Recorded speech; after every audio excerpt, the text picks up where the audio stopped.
England, expecting only a few defensive fighters, deployed British reserve fighters from No. 13th Group, intercepting and destroying almost 20% of the German raiders. From August 13th to 19th, the Luftwaffe lost 363 aircraft, mostly bombers, destroyed or damaged. The RAF lost 178 aircraft. While the British were downing German planes, most of their losses were fighters, and for the first time, losses exceeded replacements. British pilots and machines were wearing out. The Luftwaffe, however, was also exhausted. Pilot Ulrich Steinhilper recalled the strain of constant sorties. Although most of us were still not outwardly showing major signs of nerves, arguments were becoming more frequent, tempers frayed quicker. The strain of unrelenting frontline flying was beginning to show. But despite these pressures, Luftwaffe tactics improved. They began using feints to confuse British radar, and by late August better understood the RAF's sector system, attacking fighter airfields like Biggin Hill daily. Squadron leader Deacon Elliott described the intensity. No sooner had the squadron landed and refueled than the Germans bombed the airfield. This the second time in 2 days running. The place was a terrible shambles. 29 killed yesterday, another 7 today.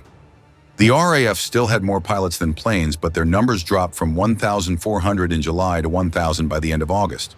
Czechoslovakian and Polish pilots were fully mobilized despite Dowding's concerns about language barriers. The losses sparked debates among commanders. No. 12 Group's Trafford Lee Mallory, with the support of Douglas Bader, advocated for large big-wing formations to counter bombers. However, Dowding and Park, preferring smaller interceptions to conserve strength, argued that the big wing took too long to form up, especially in No. 11th Group, where quick responses were needed. The big wing experiments by No. 12 Group were mostly unsuccessful, but the controversy remained a point of contention between RAF commanders. Meanwhile, the German invasion fleet began to assemble. On September 7th, British commanders issued the Cromwell code word, signaling imminent invasion. This was due to multiple developments. That same day, Luftwaffe bombers shifted from attacking RAF air bases to bombing London. Some believed the change was in retaliation for an RAF raid on Berlin, while others thought it was an attempt by Göring to provoke the RAF into a final battle that could demoralize Britain before an amphibious landing. The result was a reprieve for the RAF. Attacks on RAF bases slowed, and while fighter losses continued, the infrastructure to replace them was recovering. Keith Park, commander of No. 11 Group, recalled, "On the late evening of 7th September, I flew over London, and I can assure you that the east end of London and the Thames estuary were a grim sight. However, though I felt very angry, I said, 'Thank God,' because I realized that the Germans had at last switched their attacks from my vital aerodromes onto cities." The peak of the battle, September 15th. The battle reached a peak on September 15th with 2 massive German raids totaling 250 bombers and over 300 Bf-109s, clashing with 300 RAF fighters. The Bf-109s, now in closer escort roles, lost their initiative and became more vulnerable. The raids cost the Luftwaffe 80 planes, including 23 Bf-109s, while the RAF lost 35 fighters. 2 days later, Hitler postponed the invasion of Britain indefinitely. Fighting continued into October, but German bombers switched to less accurate nighttime operations. The RAF lost 449 pilots and had 1,500 aircraft damaged or destroyed. The Luftwaffe lost 2,500 men and nearly 2,800 aircraft, most of which were bombers. Despite these losses, German bombing killed around 23,000 civilians. The Luftwaffe's defeat was caused by several factors, including British radar, poor German intelligence, and tactical disadvantages for Luftwaffe pilots, such as fighting over enemy territory. The Luftwaffe, designed for supporting ground operations, lacked the capacity to produce enough single-engine fighters, which proved decisive in aerial combat. Historian Jens Wehner noted, "The Luftwaffe flew many inefficient airplanes like bombers or Zerstörer into battle. To focus on fighter production, Luftwaffe leadership would have to abandon their doctrine. But this was never considered." The German commanders were poorly prepared for the specific challenges of the Battle of Britain. They failed to regularly hit RAF infrastructure, meaning the damage they caused was often temporary.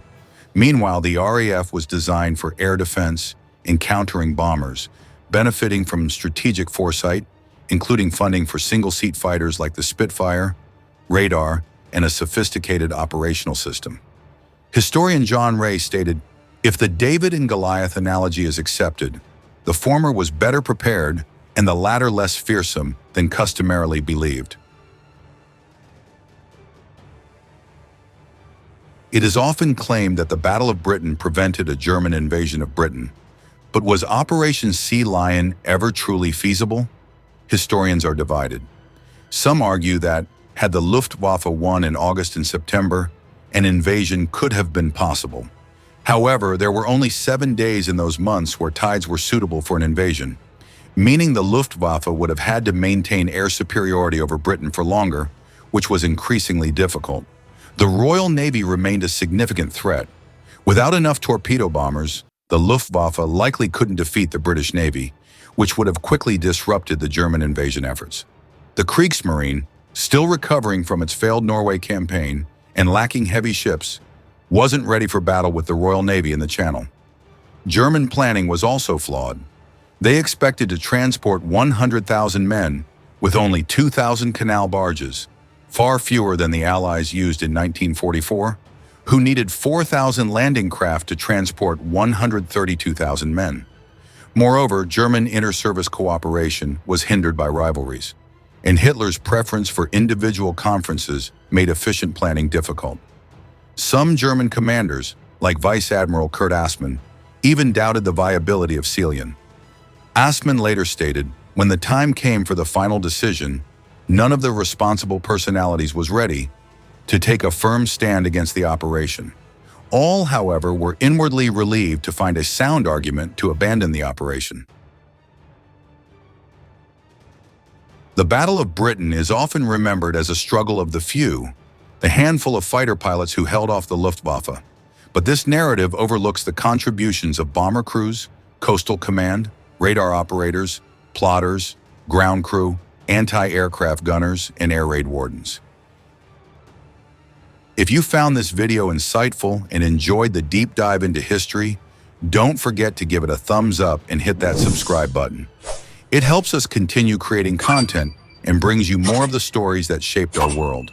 Make sure to click the bell icon to stay updated with all our latest videos. Your support means a lot, and we appreciate you being part of our journey. Thanks for watching, and we'll see you in the next video.